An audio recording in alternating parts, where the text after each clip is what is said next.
Jay, do you remember the first music video you ever saw? Ooh, that's a tough one, Jay. I can't exactly remember exactly the one that was the first. I remember some of those very first ones that really stick out. There's some Madonna music videos that are definitely sort of in the back of my mind. Do you know? Do you remember?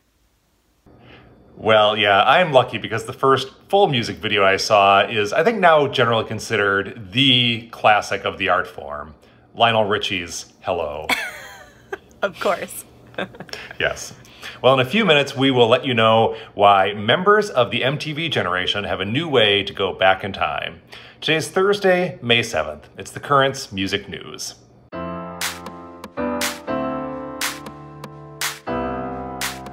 I'm Jay. And I'm Jade, and some sad news to start off our morning today. Singer Millie Small has died after a stroke at the age of 73. The Jamaican singer, she's probably best known for her hit song, My Boy Lollipop. That one came out in 1964 and became a big hit for her. It was #2 on Billboard Hot 100, and it really popularized the sound of ska. Millie was discovered when she was just a teenager in Jamaica by Island Records founder Chris Blackwell.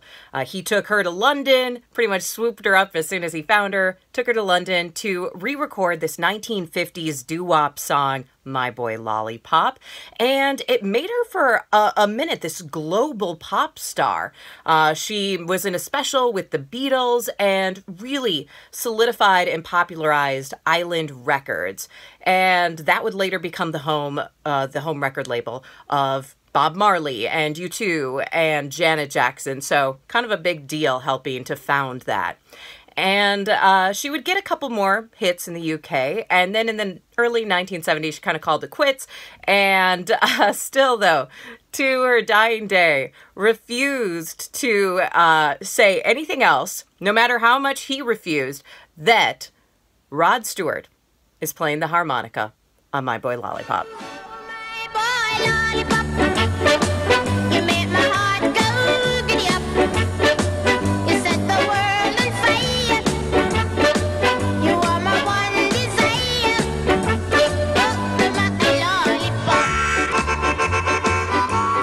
lollipop. Some more sad news that, under the circumstances, probably won't come as a surprise. This summer's Pitchfork Music Festival has been canceled.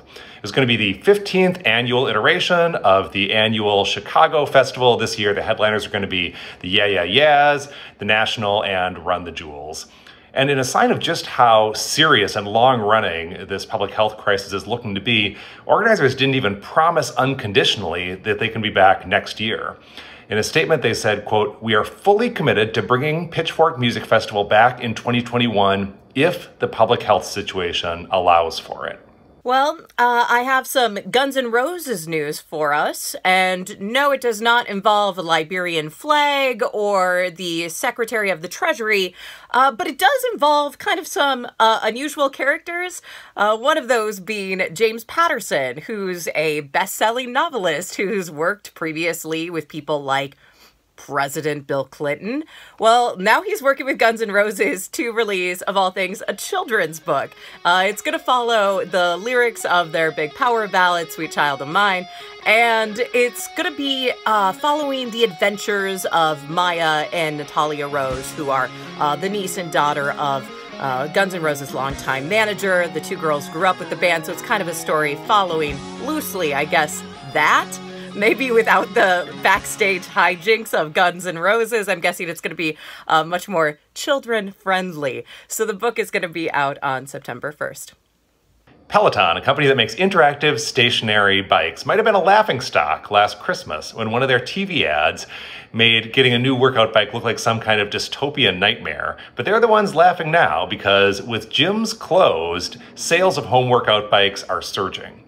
Here's who's not laughing. Musicians who say that the company used over 1,000 songs in their workout videos without paying for them.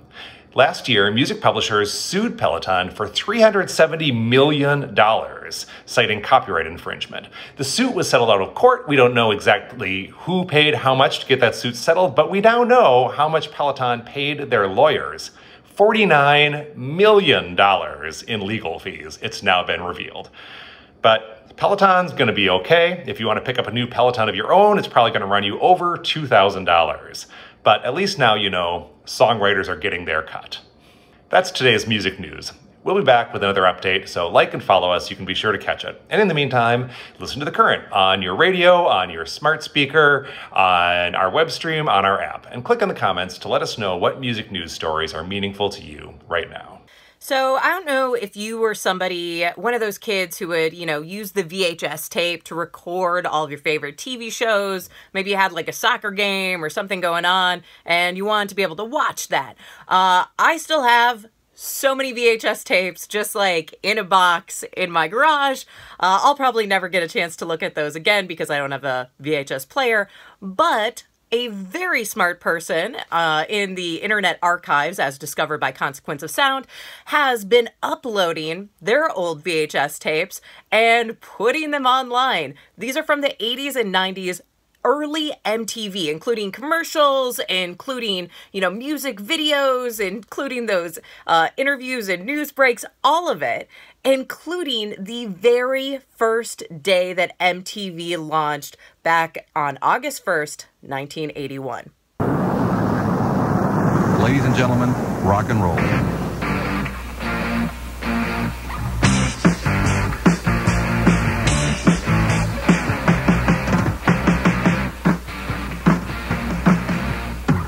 The beginning was the music, but there was no one around to hear it.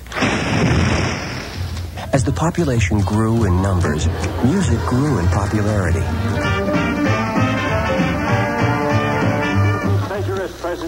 Man invented the radio and the phonograph. High fidelity made quite a splash. But it was full stereo sound that made the explosion.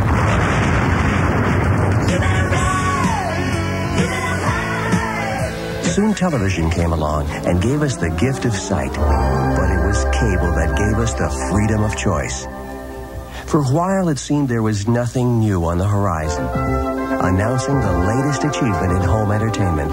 The power of sight, video, the power of sound. MTV, music television.